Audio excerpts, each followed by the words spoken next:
السلام عليكم ورحمة الله وبركاته. الحمد لله نحمده ونستعينه ونستغفره ونؤمن به ونتوكل عليه ونعوذ بالله من شرور أنفسنا ومن سيئات أعمالنا. من يهده الله فلا مضل له ومن يضلله فلا هادي له، ونشهد أن لا إله إلا الله وحده لا شريك له، ونشهد أن سيدنا ونبينا ومولانا محمدا عبده ورسوله صلى الله تعالى عليه وعلى آله وأصحابه وبارك وسلم تسليما كثيرا كثيرا. أما بعد فأعوذ بالله من الشيطان الرجيم. بسم الله الرحمن الرحيم. فإذا قضيت الصلاة فانتشروا في الأرض وابتغوا من فضل الله واذكروا الله كثيرا لعلكم تفلحون. آمنت بالله صدق الله مولانا العظيم وصدق رسوله النبي الأمي الكريم، ونحن على ذلك لمن الشاهدين والشاكرين، والحمد لله رب العالمين. سبحانك لا علم لنا إلا ما علمتنا إنك أنت العليم الحكيم. اللهم صل على محمد وعلى آل محمد كما صليت على إبراهيم وعلى آل إبراهيم إنك حميد مجيد.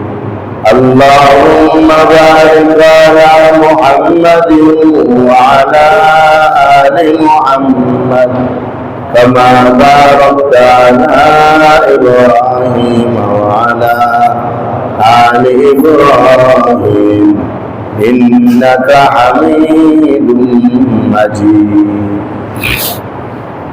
محترم إيمان دين ভাইরা, আল্লাহ রাব্বুল আলামিনের দরবারে অসংখ্য শুকর যিনি আমাদেরকে তার ঘরে জুমার নামাজ আদায় করার জন্য আসার তৌফিক দান করেছেন, শুকর আদায় করি আলহামদুলিল্লাহ। সমস্ত হালাত আল্লাহ তাআলার হুকুমেই হয়, আল্লাহর হুকুম ছাড়া কোনো অবস্থা তৈরি হয় না। বর্তমানে অতিবৃষ্টির কারণে বিভিন্ন জায়গায় পানি জমে জলবদ্ধতায় মানুষের কষ্ট হয়েছে। এই হালতও আল্লাহর পক্ষ থেকে। আবার এর আগে প্রচন্ড রোদে গরম, তীব্রতা গরম চলছে, এটাও আল্লাহ পাকের হুকুম। সমস্ত হালত গুলো কার পক্ষ থেকে হয়? আল্লাহর পক্ষ থেকে হয়। কিন্তু কোনো হালতকে বিরক্ত ভোগ না করা, কোনো অবস্থাকে বিরক্তির সাথে না নেওয়া, বরং ওই ক্ষেত্রেও আল্লাহ তাআলার কাছে দোয়া করা যে আল্লাহ আমাদের কষ্ট হয়েছে, আপনি সহজ করে দেন। এরকম দোয়া করলে আল্লাহ তাআলা দোয়া কবুল করেন, সহজ তো করেই দিবেন। সেই সাথে বান্দার দোয়া করার কারণে বান্দার সাথে আল্লাহর একটা সম্পর্ক তৈরি হয়ে যাবে, একটা মহব্বতের সম্পর্ক তৈরি হয়ে যাবে, এবং বান্দার প্রত্যেকটা হালতে প্রত্যেকটা অবস্থায় আল্লাহর যদি অবমুখী হওয়াটা এখানে প্রমাণিত হবে। এই জন্য আমরা আল্লাহর কাছে দোয়া করে আল্লাহ তাআলা এই হালতের পরিবর্তন করে স্বাভাবিক অবস্থায় দান করেন, যে অবস্থার মাধ্যমে আল্লাহ বান্দাদের জন্য সহজ হয়। অতিবৃষ্টি এটা আমাদের জন্য বড় ভয়ঙ্কর বিষয়। পুরা বন্যার মতো, যেখানে বন্যা হওয়ার কথা না সেখানে বন্যা হয়ে ঘর বাড়ি ডুবে যেতেছে। হাজার হাজার লক্ষ লক্ষ টাকার জিনিসপত্র নষ্ট হয়ে যেতেছে, পানি উঠা সব নষ্ট হয়ে যেতেছে। তো আল্লাহ তাআলা যেন অতিবৃষ্টি, অনাবৃষ্টি সবকিছু থেকে আমাদেরকে হেফাজত করেন। পরিমিত ভাবে যতটুকু দরকার বান্দাদের জন্য আল্লাহ তাআলা যেন দান করেন। দেখেন এই অতিবৃষ্টি আমরা সামান্য একটু কষ্ট হয় আমাদের, কোথাও ঘর বাড়িতে পানি উঠে গেছে, কোথাও জলবদ্ধতার কারণে, কিন্তু যদি এর ভিতরে চিন্তা করা হয় তাহলে এটাও কোনো ক্ষতিকর না, বরং এটাও দরকারি। অতিবৃষ্টিরও দরকার আছে। মানে আমাদের ঢাকা শহরে যতগুলো নালা আছে, যতগুলো ড্রেন আছে, যতগুলো খাল আছে, ঢাকার আশেপাশে নদী আছে, সবগুলোর পানি একদম কালো। যত বেশি বৃষ্টি হবে তত এগুলোর পানি পরিষ্কার হবে। আল্লাহ পাকের কোন কাজই হিকমত থেকে খালি না, বান্দার উপকার থেকে খালি না। সবকিছুর পিছনে বান্দার জন্য অনেক অনেক উপকার আল্লাহ তাআলা রেখে দিয়েছেন, যে উপকার হয়তো আমার আপনার বুঝে আসে না। বাহ্যিকভাবে বন্যাকে আমরা বড় বিপদের কারণ মনে করি, অথচ ফসলের জমিতে বন্যা হওয়ার পরে ফসল ভালো হয়, ফসল ভালো হয়। আর এই বন্যা হওয়ার কারণে সবকিছু নতুন করে আবার জীবন লাভ করে। আল্লাহ পাকের কোনো কাজই খারাপ না, সব কাজ ভালো। আল্লাহ পাকের সব কাজ ভালো, কারণ আল্লাহ তাআলার মতো, আল্লাহ যারা সবচেয়ে বুদ্ধিমান, সবচেয়ে প্রজ্ঞাপন, সবকিছু আল্লাহ বুঝেন। সেজন্য আল্লাহ তার নিয়ন্ত্রণে সবকিছুকে সুন্দরভাবেই করে থাকেন। এজন্য আমাদেরকে সবর এবং শুকরের জীবন অবলম্বন করা। এই জন্য আলহামদুলিল্লাহ আলা কুল্লি হাল, যে আমি সর্ব অবস্থায় আল্লাহর প্রশংসা জ্ঞাপন করি, ওরকম মেজাজি আমাদের হওয়া দরকার। আল্লাহ আমাদেরকে তৌফিক দান করেন। আমার দোস্ত, আমার ইমানি ভাইয়ের আলোচনা চলছিল মুআমালাত সম্পর্কে, লেনদেন সম্পর্কে।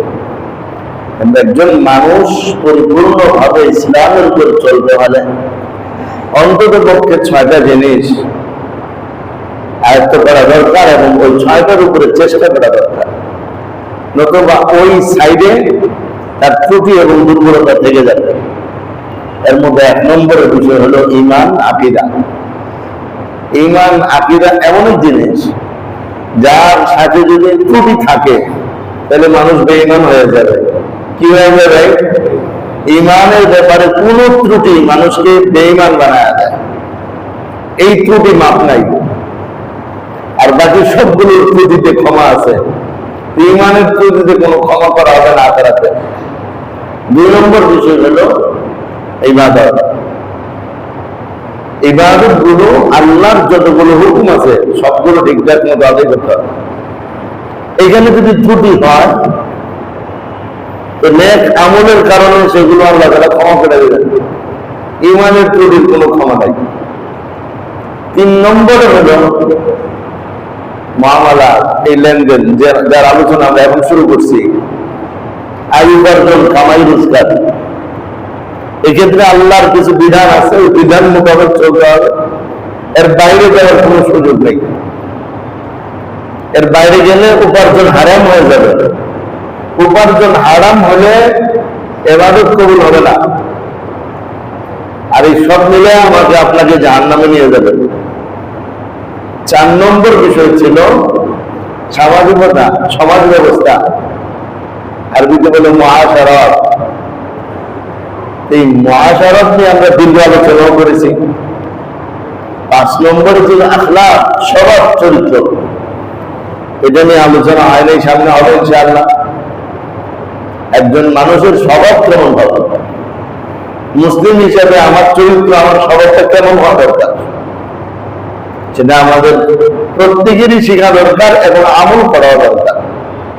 মুখে বলা সহজ, বাস্তবে আমল করা কঠিন। ওই বাস্তবটা যেন আমাদের ভিতরে আসে। 6 নম্বরে হলো ইসলামী বিচার ব্যবস্থা। ইসলামী বিচার ব্যবস্থা, বিচার ব্যবস্থা যদি ইসলাম না আসে তাহলে আমার আপনার জীবনের অনেক বিষয় ইসলামের অনুসরণ হবে না। ওই কাফেরদের বানানো নিয়ম কানুনের উপরেই আমার আপনার জীবন হবে। অথচ কোরআনুল কারীমে একাধিক আয়াতে আল্লাহ রাব্বুল আলামিন ইসলামী বিচার ব্যবস্থার প্রতি কঠোরভাবে মানুষকে সম্বোধন করেছেন। এই 6 বিষয়, এর মধ্যে প্রথম যে বিষয়টা ঈমান, এটা হলো কোনো ছাড় নাই। আর বাকি 5 বিষয় ছাড় আছে। ইচ্ছাকৃত কেউ ত্রুটি করবে, সেটা মেনে নেওয়া হবে না। ভুলে করলে ছাড় দিয়ে দিবেন আল্লাহ, কিন্তু দুনিয়াতে ইচ্ছাকৃত করার পরেও যদি খাটি দিলে তওবা করে যে আর জীবনে এরকম করবে না, তাইলেও আল্লাহ ক্ষমা করে দিবেন। তো 3 নম্বর বিষয় ছিল মুআমালাত তথা লেনদেন। লেনদেনের উপর কিছু কথা আমরা বলেছিলাম। লেনদেন, মোট কথা এই 6টা জিনিস এমন, পৃথিবীতে যারাই মানুষ হিসাবে বসবাস করবে তাদের প্রত্যেকের জীবনে 6টা জিনিসের দরকার আছে। এই 6টার বাইরে যাওয়ার কোনো সুযোগ নেই। হয় এই 6টা বিষয়ে আপনি আল্লাহর হুকুম মতো চলবো, আর না হয় 6টা বিষয়ে অন্য কারো হুকুম মতো চলবো, নয় মন গড়া জীবন যাপন করবো। এই 6-এর বাইরে যাওয়ার কোনো সুযোগ নেই। এই 6 জিনিসের তৃতীয় জিনিসের আলোচনা চলছিল লেনদেন। লেনদেন অর্থ হলো কামাই রোজগার, আয় উপার্জন। কামাই রোজগার করা, আয় উপার্জন করা। দুনিয়ার জীবনে চলতে হলে কামাই রোজগার এবং আয় উপার্জনের প্রয়োজনীয়তা অস্বীকার করার কোন সুযোগ নেই। এটার অত্যন্ত প্রয়োজনীয়তা রয়েছে, প্রয়োজন রয়েছে, এটা করতে হবে। এই ব্যাপারে ইসলামের কিছু বিধান, যে কামাই রোজগার করার লাভ, কামাই রোজগারের নির্দেশ, এ সম্পর্কে আলোচনা হয়েছিল। তা আজকে আলোচনা হলো কামাই রোজগারের ধরন সম্পর্কে আলোচনা হবে। কামাই রোজগার করা, আয় উপার্জন করা যত ধরন আছে পৃথিবীতে, সামগ্রিক ভাবে দেখলে 3 ধরনের হয়। একটা হয় ব্যবসা বাণিজ্য, আরেকটা হয় চাকরি, আরেকটা হয় নিজ হাতের কোনো কিছু উপার্জন, নিজ হাতে কাজ করা। মনে ছেড়ে করলাম না, ছেড়ে করলাম না, একদিন করে 5 দিন রাখলাম, পরে আবার করলাম। এটা চাকরিও না, ব্যবসাও না, এটা নিজের মাঝখানের একটা জিনিস। আবার যদি দেখা তো এটাকেও ব্যবসার ভিতরে ঢুকাই দেওয়া যায়, কারণ যে কর্ম করে সেটা তো করে হয় বিক্রি করে, শিল্প হতে পারে। তাহলে কামাই রোজগারের ধরনগুলো স্বাভাবিকভাবে ধরলে 3 প্রকার আসে, আসলে অবশ্য 2 প্রকার, হয় ব্যবসা নয় চাকরি। আর তৃতীয় প্রকার হলে নিজের হাতের কোনো কাজ, কৃষি হতে পারে, অন্য যে কোনো শিল্প কাজ হতে পারে, হাতের কামাই যেটাকে বলা যেতে পারে, উপার্জনের একটা তরিকা।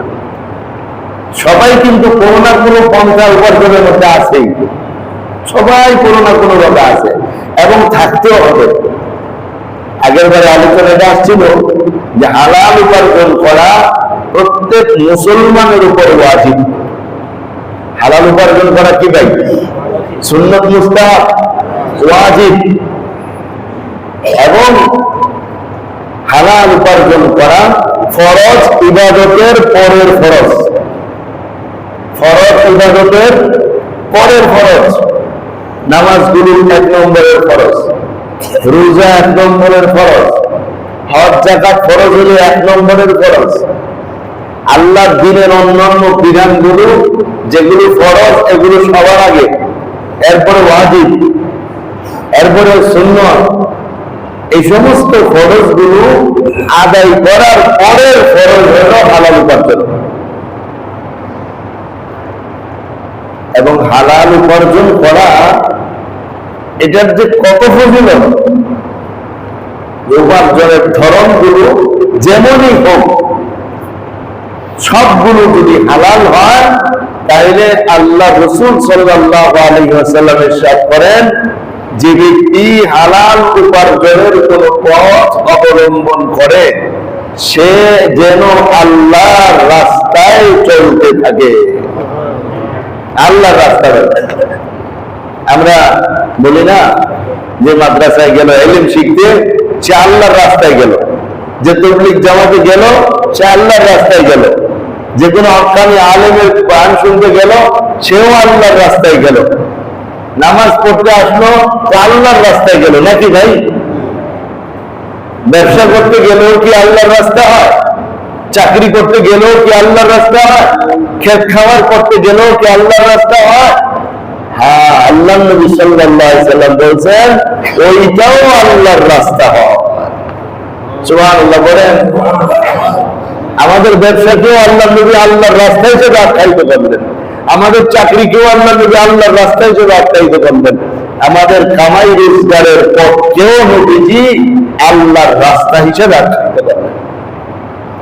তো আল্লাহর রাস্তা অন্যগুলোতে যেরকম সওয়াব হয়, এখানে আল্লাহর রাস্তা এটার মধ্যে সওয়াব থাকবে। এরকম একটা ঘটনা হাদিসের কিতাবের মধ্যে আসছে। এক সাহাবী সুঠামদের অধিকারী, কাজে যাচ্ছেন, কাজে এক সাহাবী সুঠামদের অধিকারী, দেখতেই বোঝা যায় গায়ে ভালো শক্তি আছে। এরকম কিছু মানুষ থাকে যাদের ঘটনা কি যে অত্যন্ত সুন্দর হয়, খুব শক্তিশালী বোঝা যায়। ওই সাহাবী শক্তিশালী সাহাবী যাচ্ছিলেন। আল্লাহ নবী সাল্লাল্লাহু আলাইহি সাল্লাম এবং অন্যান্য সাহাবীরা একত্রে বসা ছিলেন।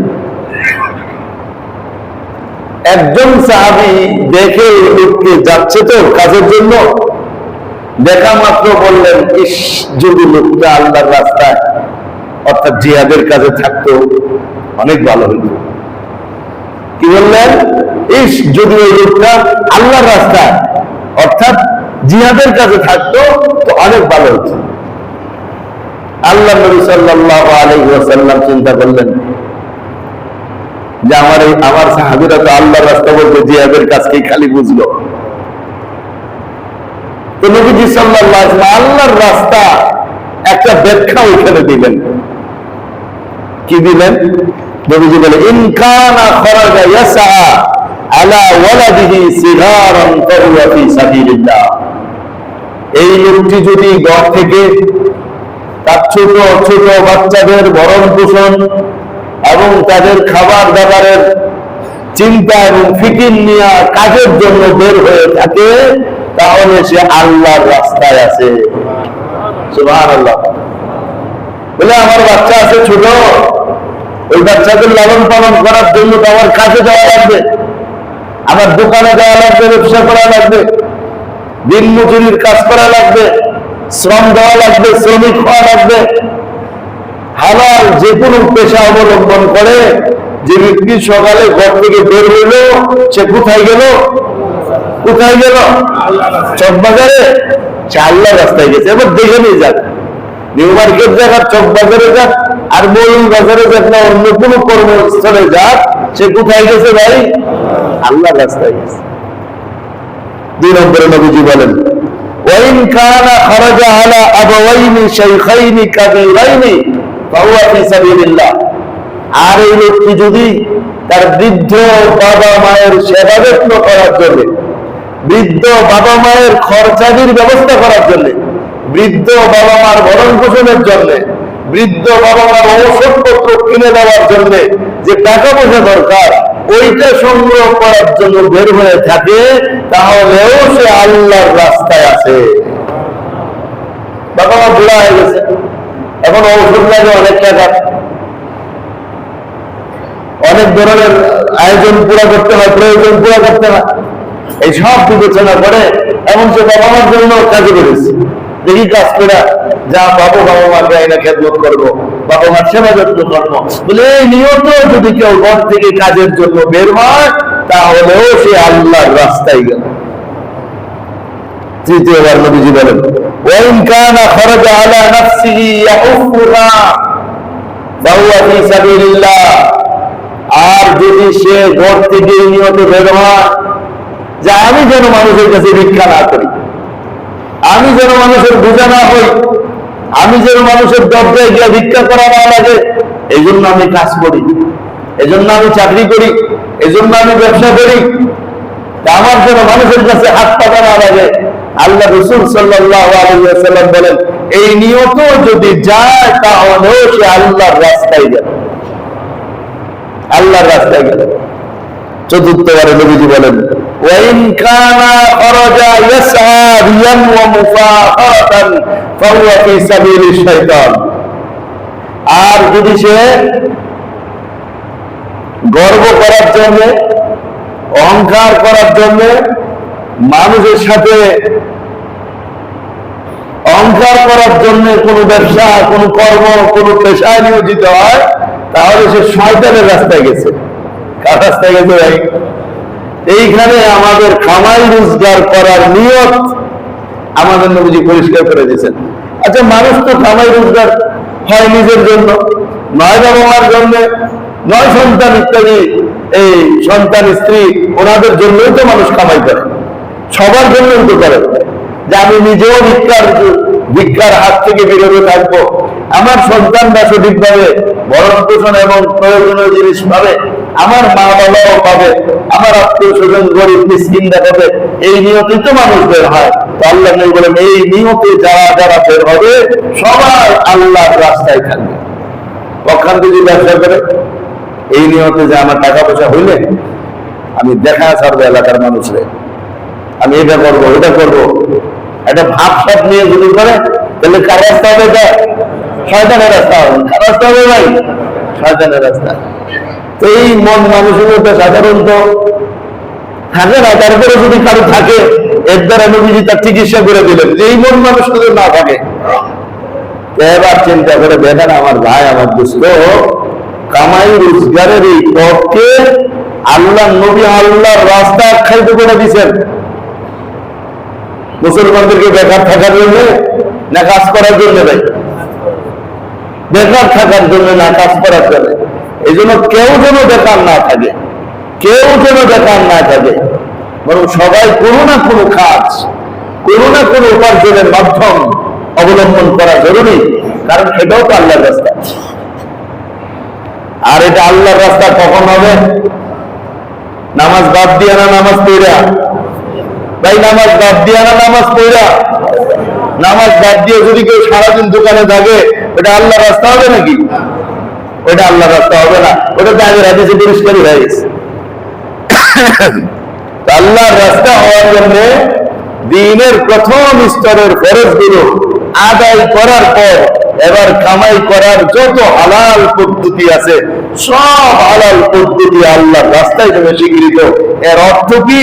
এর অর্থ হইতো আল্লাহর অন্যান্য রাস্তার মধ্যে গেলে যেরকম সওয়াব হয়, ঠিক তেমনি ভাবে আল্লাহর হুকুম মেনে ব্যবসা করার কারণে, চাকরি করার কারণে, কামাই রোজগার করার কারণে, পেশা গ্রহণ করার কারণে, কর্ম করার কারণে ওই সময়টাও তাকে আল্লাহর রাস্তার সওয়াব দেওয়া হয়েছে।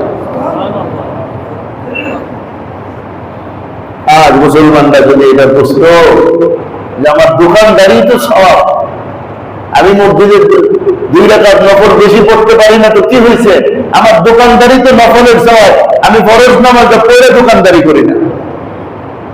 আমাদের মুসলমানদের দোকান তো বন্ধ হয় না নামাজের সময়, দেখাই চোখেই পড়ে না যে নামাজের সময় দোকান বন্ধ হচ্ছে। হাজারে যদি একটা হয় তা তো চোখে পড়ার মতো না, পুরা মার্কেট জমজমাট থাকে। আর শয়তানের হালত তো এরকম যে নামাজ পড়ার নিয়োগ করে, তার দোকানে আজানের পর আরো কাস্টমার বাড়ে, তো সে পরে দোকানদারির মায়া আসতে পারে না। এটা চিন্তা করে না যে আল্লাহ আজানের পরে পাঠাইতে পারে, ওই আল্লাহ নামাজের পর আরো বেশি পাঠাইতে পারে। যে আল্লাহ আজানের পরে কাস্টমার বাড়াইতে পারে, ওই আল্লাহ নামাজের পরে পাঠাইতে পারে কি পারে না? কোরআনুল কারীমের যে আয়াতখানা পড়া হয়েছে, ফাইযা কুদিয়াতিস সালাতু ফান্তাশিরু ফিল আরদ ওয়াবতাগু মিন ফাদলিল্লাহ, যখন জুমার নামাজ শেষ হয়ে যায় তখন তোমরা সবাই জমিনে ছড়ায়া পড়ো, আল্লাহর অনুগ্রহ তালাশ করো। সেটা ব্যবসার মাধ্যমে হতে পারে, চাকরির মাধ্যমে হতে পারে, কর্মের মাধ্যমে হতে পারে, যে কোনো হালাল পেশার মাধ্যমে হতে পারে। এই আয়াতের তাফসীরে এমন অনেক মানুষের জীবনে আনা হয় যারা প্রত্যেকেই জুমার পরে ব্যবসা বাণিজ্য করত এবং প্রত্যেকের ব্যবসার মধ্যে অনেক পরিমাণে বরকত হতো। আমার ভাই, আমার দোস্ত, আল্লাহর রাস্তা কামাই রোজগার করাও আল্লাহর রাস্তা। এই হাদিস তারগীব তারহিব কিতাবের 2544 নম্বরে বর্ণিত হয়েছে।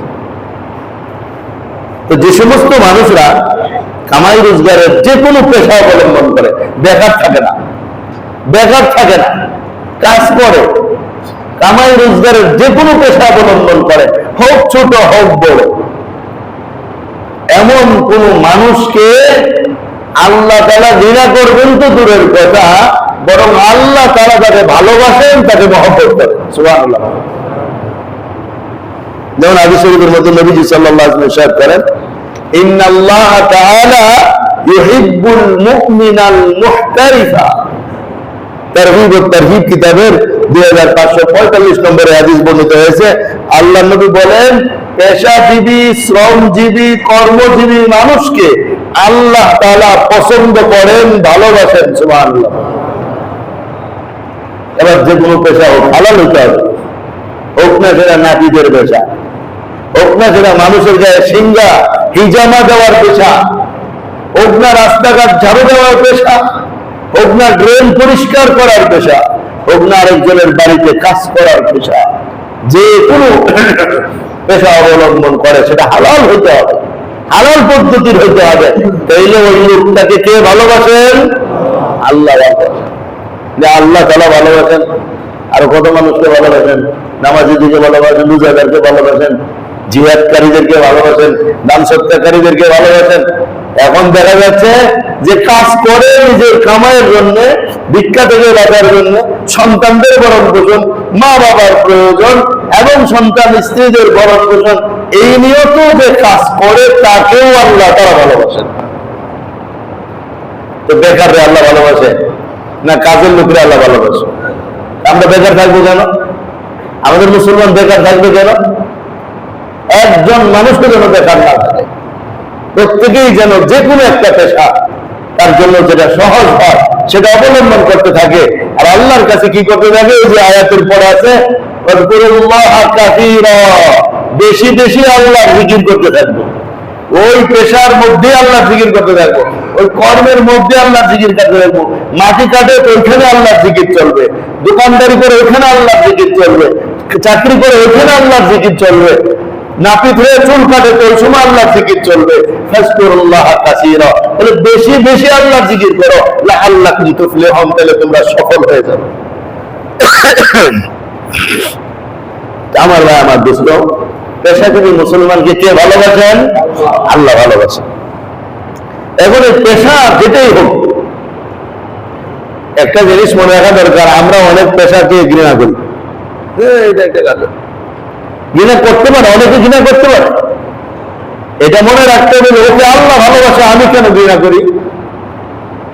বুখারী শরীফের মধ্যে ইমাম বুখারী রাহমাতুল্লাহ আলাইহি একটা শিরোনাম লিখছেন। এটা শিরোনাম, হাদিসের যে শিরোনাম থাকে, এক শিরোনামের অধীনে অনেকগুলো হাদিস থাকে। ওই শিরোনামটা আনছেন বাবু খারাজিল হাজ্জাম।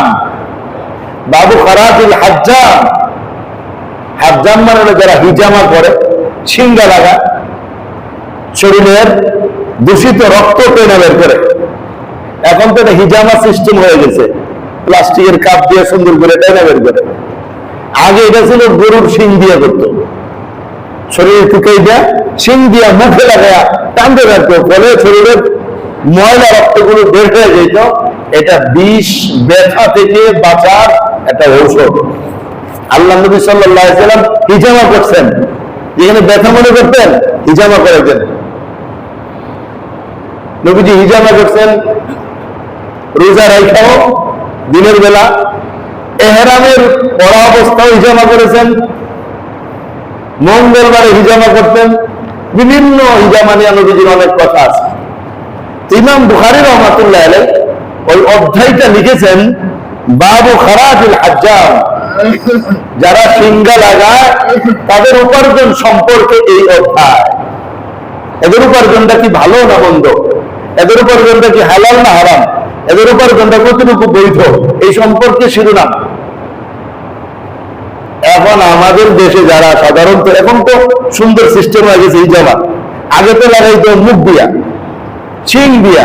তো এটাকে মানুষ কেমন দৃষ্টিতে দেখতো যে এটা একটা কেমন পেশা। তো দেখেন, যেই পেশাটা তৎকালীন সময়ে সবার কাছে একটু নিচু মনে হইতো, ইমাম বুখারী ওই পেশার হাদিস নিয়ে আসছেন বুখারী শরীফের মধ্যে। কি হাদিস নিয়ে আসছেন? আন ইবনে আব্বাস রাদিয়াল্লাহু তাআলা আনহু ইহতাজামা an-নাবী সাল্লাল্লাহু আলাইহি ওয়াসাল্লাম ওয়া আতাল হাজ্জামা আজরাহু ওয়ালাউ আলিমা কারাহিয়াতান লাম ইউতিহি। সহিহ বুখারী 2103 নম্বর হাদিস। হযরত ইবনে আব্বাস রাদিয়াল্লাহু তাআলা বর্ণনা করেন, আল্লাহ নবী সাল্লাল্লাহু আলাইহি ওয়াসাল্লাম হিজামা লাগাইলেন, সিঙ্গা লাগাইলেন। এরপরে যেই লোক নবীজিকে হিজামা লাগাইয়া দিলেন তাকে তার পারিশ্রমিক হিসাবে টাকা দিলেন, পারিশ্রমিক দিলেন। নবীজি যদি এই কাজটাকে অপছন্দ করতেন তাইলে কাজটাও করাইতেন না, আবার টাকাও দিতেন না। যেহেতু নবীজি টাকা দিলেন, পারিশ্রমিক দিলেন, তাইলে বোঝা গেল কাজটা বৈধ না অবৈধ। এমন পেশাও যদি কেউ অবলম্বন করে তারে কে ভালোবাসে? আল্লাহ ভালোবাসে। কিন্তু বেকার থাকে না, কাজ করে, যে কোনো একটা কাজ করে, কাজ চালাইতে হবে, বেকার থাকার কোন সুরত নাই। এই ক্ষেত্রে দেখেন ইমাম বুখারী রাহমাতুল্লাহ এই বার্তা নিয়ে আসা, এই শিরোনাম নিয়ে আসার ব্যাখ্যার মধ্যে লেখা হয়েছে যে কোনো কাজ হোক, হোক সেটা নাপিতের কাজ যে মানুষের চুল কাটে, হোক সেটা কাঠমিস্ত্রির কাজ যে মানুষের ঘরের কোনো কিছু ফার্নিচার বানায় দেয়, যে কোনো কাজ হইতে পারে যেটা হালাল, ওইটাই আল্লাহর ভালোবাসার পাত্র, আল্লাহর প্রিয় হওয়ার একটা মাধ্যম। আর রাসূলুল্লাহ সাল্লাল্লাহু আলাইহি ওয়াসাল্লাম যার ভিতরে কাজের যোগ্যতা অবলম্বন করতেন, দেখতেন, ওরে কাজে লাগাই দিতেন। যে নিয়ে তোমার কাজের যোগ্যতা আছে, শরীর ভালো, সুস্থ মানুষ, তুমি কি জন্য এই বেকার করে রয়েছো? যাও কাজ করো। এক ভিক্ষুক আছে, আনসারি ভিক্ষুক, মদিনার বাসিন্দা, ভিক্ষা করে, আল্লাহ নবীর কাছে আসছে। আচ্ছা, হুজুর সাল্লাল্লাহু আলাইহি ওয়াসাল্লামের কাছে কিছু জিনিস চাইছে, ওই রাসূলুল্লাহ আমাকে কিছু দেন। আল্লাহ নবী দেখা গেলেন সুস্থ সবল মানুষ, ভিক্ষা করতে আসছে। নবীজি জিজ্ঞেস করলেন, আমাফি বাইতিকা শাই, বাসায় কিছু আছে, কোন জিনিস আছে বাসা? বলল, ইয়া রাসূলুল্লাহ হিলসুন নালবাসু বাযাহু ওয়া নাফসুতু বাযাহু, একটা কম্বল আছে, কম্বল, ওটার অর্ধেক নিচে দিছে, অর্ধেক উপরে দেই। আর কি আছে? বলে আরেকটা ফালসুন, আরেকটা কাবুন আছে। কাবুন, কাবুন মানে হলো একটা পানির মশক, আমাদের জগের মতো, জগের মতো পানির জগ, এছাড়া ঘরে আর কিছুই নাই। বলে নিয়ে আসো, দুটো জিনিস নিয়ে আসো। কি করবেন সেটা তার কিছু বলেন নাই, ওরা বলছে নিয়ে আসো দুইটা, কম্বলটা নিয়ে আসো, মানে বিছানার চাদরটা নিয়ে আসো, আর ওই পানি খাওয়ার পাত্রটা নিয়ে আসো। সাহাবী নিয়ে আসছে, আইনা নবীজির হাতে দিচ্ছে, নবীজি নিজে হাতে নিলেন, উপস্থিত সাহাবীদেরকে বললেন, মাই ইয়াশতারি হাযাইনি, এই দুইটা জিনিস কে কিনবা? নিলামে বিক্রি করতেছেন, নিলামে। ডাক উঠায় না, ডাক, এটা ডাকের বিক্রির বৈধতা এসে গেছে। আবার নিলাম তো এটাই, আজও সবগুলো সমানে। এই দুটো জিনিস কে কিনবা? এক সাহাবী বলছেন, আমি কিনবো, 1 দিরহাম দেব। নবীজি বলেন, না, 1 দিরহাম হবে না, ওমাই ইয়াজিদু, কে বেশি দিবা বলো।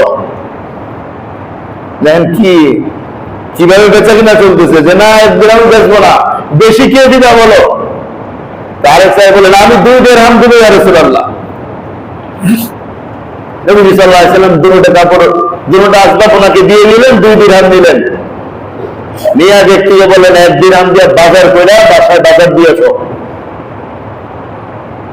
আরেক দিরহাম দিয়া তুমি একটা কুঠার কিনা নিয়ে আসো, কুঠার, যেটা দিয়ে কাঠ কাটে, কোদালের থেকে একটু ছোট হয় এবং খুব শক্ত, কোড়াল, কোড়াল কিনা নিয়ে আসো একটা। তো 1 দিরহাম দিয়ে পুরো কোড়াল পাওয়া যাবে না, লোহা এবং ওই কাঠ লাগানো এরকমটা পাওয়া যাবে না, তাই শুধু লোহাটা কিনে নিয়ে আসছে। আল্লাহ নবী সাল্লাল্লাহু আলাইহি ওয়াসাল্লাম হাতে নিলেন, ওটার মধ্যে আল্লাহ নবী সাল্লাল্লাহু আলাইহি ওয়াসাল্লাম নিজে কাঠ লাগাইলেন, লাগাই দিয়া তাকে বললেন, যাও এটা নিয়ে তুমি বাজারে গিয়া, জঙ্গলে গিয়া কাঠ কিনে নিয়ে আসো। ইযহাব ফাহতাকাব ওয়া বি'আ, যাও কাঠ কাটো, বাজারে না বিক্রি করো। এরপরে একটা থ্রেডও দিয়ে দিলেন। কি বললেন জানেন? বলছেন, ওয়ালা আরায়ান্নাকা খামসাতা আশারা ইয়াওমান, 15 দিন যেন না দেখি তোমার এদিকে। এটা এটা একরকমের থ্রেডের মতো হয়েছে। 15 দিন যেন আর এদিকে না দেখি। কোথায় থাকতে হবে? জঙ্গলে আর বাজারে, এদিকে যেন না দেখি তোমাকে। তো সাহাবী গেলেন, 15 দিন পরে আসলেন, আয়েশা নবীজির কাছে 10 দিরহাম আল্লাহ নবীর কাছে দিলেন। 10 দিরহাম। ইয়া রাসূলুল্লাহ, 15 দিনে জঙ্গল থেকে কাঠ কেটে এনে বাজারে বিক্রি করে 10 দিরহাম পাইছি। আল্লাহ নবী সাল্লাল্লাহু আলাইহি ওয়াসাল্লাম বলেন, এগুলো নিজের খরচ করো। এর মাধ্যমে কিছু টাকা দিয়ে কাপড় কিনছে আর ঘরের মধ্যে কাজে লাগাইতে আরম্ভ করছে। একটা মানুষ তো এইভাবে স্বাবলম্বী হতে পারে। যে কোনো একটা হালাল পেশা, এটা মুসলমানের মনে রাখা দরকার।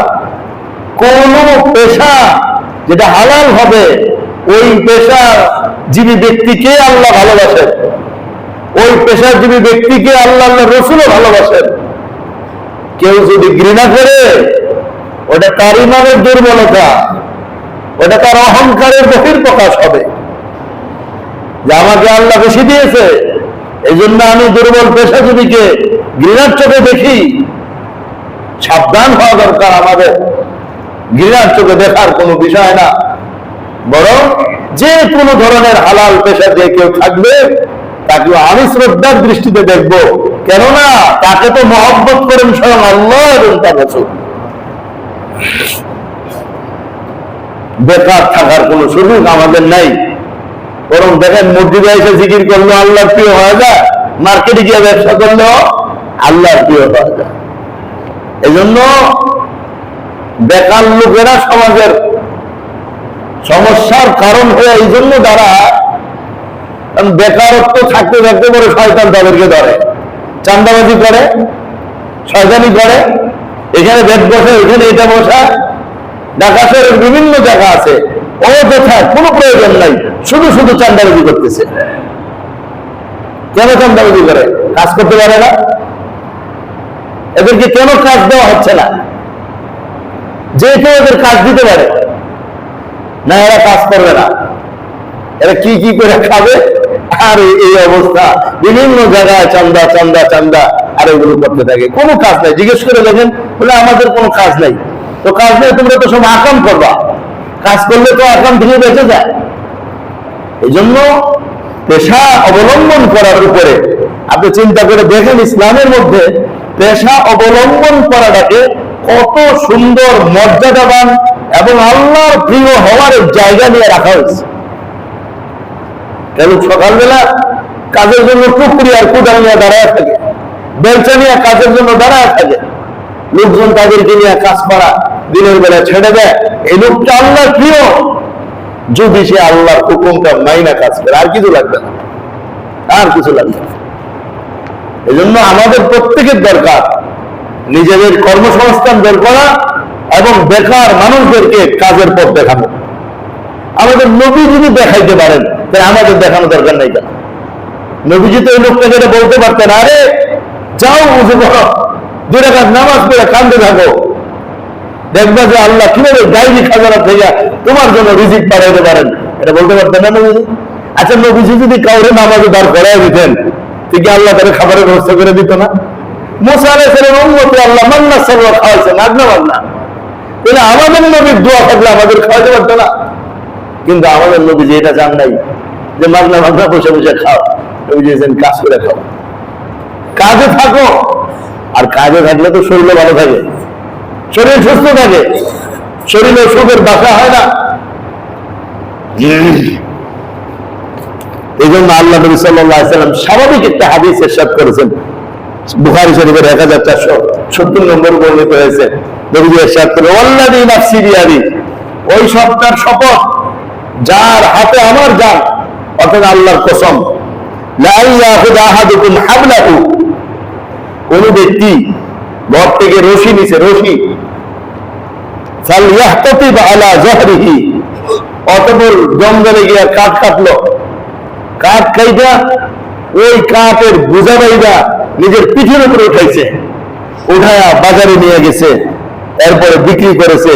বলে তার এই কাজটা কোন মানুষের সামনে গিয়া ভিক্ষা করার চেয়ে 1000 গুণ উত্তম। যে কোনো কাজ, যে কোনো পেশা, এটা যে কত চমৎকার জিনিস, কত ভালো জিনিস, এটা আমাদের সবার বুঝে আসছে না ভাই? কি বলেন, বুঝে আসছে না বিষয়টা? এটা আমরা বুঝি এবং আমরা ওই ব্যাপারে প্রত্যেকেই, কেন মুজাহিদ আজম শামসুল হক ফরিদপুরি রহমতুল্লাহ একটা বই লিখছেন, ছোট্ট বই, তেজারতের ফজিলত নাম, তেজারতের ফজিলত।